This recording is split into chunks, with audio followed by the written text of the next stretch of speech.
Hello, good day and welcome. I will be answering JAMB 2011 Mathematics Past Question 5.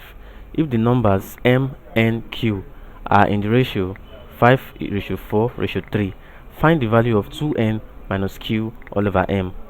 A 2, B 3, C 1 and D 4. Now looking at this, we are told that m ratio n ratio q is equals to 5:4:3.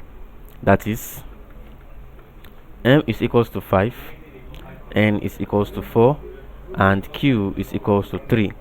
Now the question says we should find what 2n minus q all over m, and that is equals to 2 multiplied by 4 minus 3 all over 5, which is equals to 8 minus 3 over 5, and that is equals to 5 over 5, which is equals to 1. So the answer is option C, 1. Thank you and God bless you, and just subscribe to the channel for more videos and past questions.